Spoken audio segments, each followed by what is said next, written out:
Venture স্কুলৰ শিক্ষকৰ পুত্ৰ হ'ল MBBS ডাক্তৰ। সদ্যঘোষিত গুৱাহাটী মেডিকেল কলেজৰ MBBSৰ ফলাফলত ওদালগুৰি জিলাৰ অতি পিছপৰা দৌলগুৰি অঞ্চললৈ গৌৰৱ কঢ়িয়াই আনিলে হীৰক জ্যোতি বৰাই। পিতৃ মাতৃৰ কষ্ট, ত্যাগ আৰু পানীত হাঁহ নচৰা ঘৰখনৰ অশেষ কষ্টৰ বিনিময়ৰ উপহাৰ দিলে সুপুত্ৰ হীৰক জ্যোতি বৰাই। মোৰ দেউতা মাৰ অশেষ কষ্টৰ বাবেই মই আজি MBBS ডাক্তৰ হ'ব পাৰিলোঁ বুলি উচুপি কান্দি ক'লে পুত্ৰ হীৰক জ্যোতিয়ে। আজি পিছপৰা দৌলগুৰি গাঁৱৰ ৰাইজে দলে বলে হীৰক জ্যোতি বৰাক আদৰি আনি আনুষ্ঠানিক সভা পাতি গাঁৱৰ খেল সমাজে সম্বৰ্ধনা জনায়। হীৰক জ্যোতিৰ ফলাফলত উৎফুল্লিত হৈ পিতৃ নিপেন্দ্ৰ বৰা আৰু মাতৃ মাইকন বড়ো আৰু পুত্ৰ হীৰক জ্যোতি বৰাই সাংবাদিকৰ আগত ব্যক্ত কৰা কথাবোৰ শুনকচোন। দৌলগুৰিৰ পৰা ভুৱন বনিয়াৰ ৰিপৰ্ট, AIN লাইভ। নমস্কাৰ, মোৰ নাম হীৰক জ্যোতি বৰা।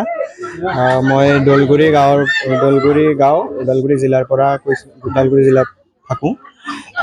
যিহেতু আজি মোৰ কাৰণে খুবেই ডাঙৰ দিন বুলি পেলাই ক'ম, যিহেতু আজি যোৱাকাইলৈ মোৰ MBBS পৰীক্ষাৰ ৰিজাল্ট ওলাইছিলে। তাৰে যোনটো ফলাফল আছিলে, যোনটো মোৰ খুবেই ভাল বুলি ক'ম। অধ্যয়ন মই মোৰ medical college Guwahati medical college গুৱাহাটীৰ পৰা কৰিছিলোঁ, গুৱাহাটী চিকিৎসা মহাবিদ্যালয়ৰ পৰা কৰিছিলোঁ।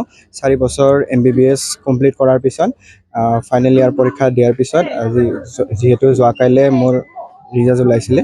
তাৰে প্ৰথমতে আপোনাৰ স্কুলিং ক'ত আছিল, ক'ৰ পৰা কেনেকৈ জাৰ্ণি? প্ৰথমতে মোৰ প্ৰাইমাৰী স্কুলটো বাৰু মোৰ টংলাতে আলমা মেটাৰ আছিলোঁ। তাৰপিছত অৰুণোদয়ত 2 বছৰ আছিলোঁ। দেন মই JNV এণ্ট্ৰেঞ্চ টেষ্ট দিছিলোঁ, জৱাহৰ নৱোদয় বিদ্যালয়। তাৰপিছত জৱাহৰ নৱোদয় বিদ্যালয়ত মই নামভৰ্তি হোৱাৰ পিছত ক্লাছ 6ৰ পৰা ক্লাছ 12লৈকে মই জৱাহৰ নৱোদয় বিদ্যালয়তে পঢ়িলোঁ।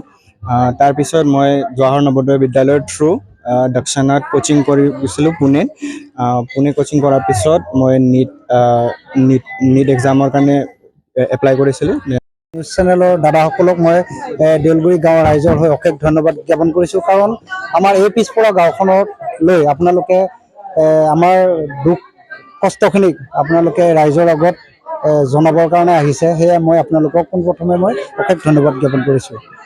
লগতে আজি যি মানে হীৰক জ্যোতি বৰা, আমাৰ নিপেন বৰা ভিনদেউ আৰু মাকন বাইদেউৰ পুত্ৰ হীৰক জ্যোতি বৰাই যিটো আমাক ৰিজাল্ট আনি দিলে আমাৰ গাঁওবাসীক, এই আমি গাঁওবাসী অতি সুখী। কাৰণ আমাৰ গাঁৱত মানে তেনেকুৱা আগবাঢ়ি যোৱা ল'ৰা বা শিক্ষাৰ ক্ষেত্ৰত আগবাঢ়ি যোৱা ল'ৰা খুবেই কম। যি পিছপৰা গাঁওখনত যে এজন যুৱকে আমাক মানে এটা ভাল ৰিজাল্ট দি আমাক মানে সফল ব্যক্তি বা আমাৰ গাঁওখনক মানে সফল ৰূপ দিব পাৰিলে, তাৰ কাৰণে আমি গাঁওবাসীয়ে তেখেতক অশেষ ধন্যবাদ জ্ঞাপন কৰিছোঁ। আপুনি আশা কৰিছেনে যে হীৰক জ্যোতিৰ মানে যি ফলাফল সেইটোৱে? হয়, এইটো আমি সম্পূৰ্ণ আশা আছিল, বিশ্বাস আছিল তেখেতৰ প্ৰতি। কাৰণ তেখেতে এনেকুৱা নৰ্মেল ল'ৰা এজন আছিলে, মানে গাঁৱৰ মানে খুবেই মৰম কৰিছিলোঁ আমি। মই প্ৰথমতে আজি 24 বছৰৰ অন্তত মই বহু কষ্ট কৰি বা মোৰ মনৰ আশা যি পঢ়ি ৰাখিছিলোঁ, সেই আশাৰ মানে ফল মানে পালোঁ বুলি মই এটা আজি দৃঢ় প্ৰতিজ্ঞ হ'লোঁ যে মোৰ ল'ৰাজনক তাৰ নিজৰো চেষ্টা আৰু প্লাছ মই এজন সাধাৰণ ভেঞ্চাৰ স্কুলত আজি 25 বছৰ ধৰি খাটি অবৈতনিকভাৱে বিনা বেতনে আজি মই তাক MBBS যেতিয়া চিট পালে, নীটত ছাকচেছ হ'ল।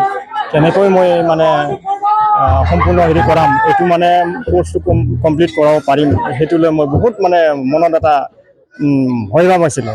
কিন্তু সেই ভয়ভাৱ আঁতৰাই সাহস কৰি মানে যি হওক মোৰ ইফাল সিফালৰ পৰা ধৰক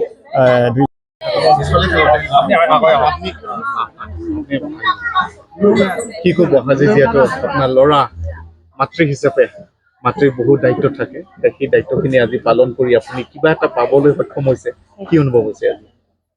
অনুভৱ মানে বহুতেই হৈছে, যিহেতু বহুতখিনি কষ্ট বিনিময়ত এইখিনি আগবঢ়াব পাৰিছোঁ। তাৰ কাৰণে মোৰ মানে বহুত ল'ৰাটোৰ কাৰণে ধন্যবাদ জনাইছোঁ। আৰু ধৰ ৰাইজৰ গাঁৱৰ কাৰণেও ধন্যবাদ জনাইছোঁ। তেখেতসকলৰ আশীৰ্বাদত এনেকুৱা সকলোখিনি হৈ গৈছে বুলি মই ভাবোঁ। আৰু মাতৃ হিচাপে মাতৃ সমাজলৈ কি আহ্বান জনাব, যিহেতু আপুনিও বহুত কষ্ট কৰি যিহেতু এটা কৰিছে, তেনেকুৱা বহু ল'ৰা আছে, ভৱিষ্যত আছে, মাতৃসকলক কি আহ্বান জনাব? মাতৃসকলক এইটোকে ক'ব বিচাৰোঁ যে ধৰ কষ্ট কৰিব লাগিব, ধৰ মাক হিচাপে বা যিখিনি কৰিবলগীয়া কৰ্তব্য সেইখিনি কৰি যাব লাগিব। আৰু ধৰ অভাৱ বা হেৰি বুলি পেলাই পিছুৱাই আহিব নালাগিব, সেইটোকে মই মানে মাতৃসকলক আহ্বান জনাইছোঁ আৰু হয়। যিকোনো খবৰ আৰু বিজ্ঞাপনৰ বাবে যোগাযোগ কৰক 7896121996।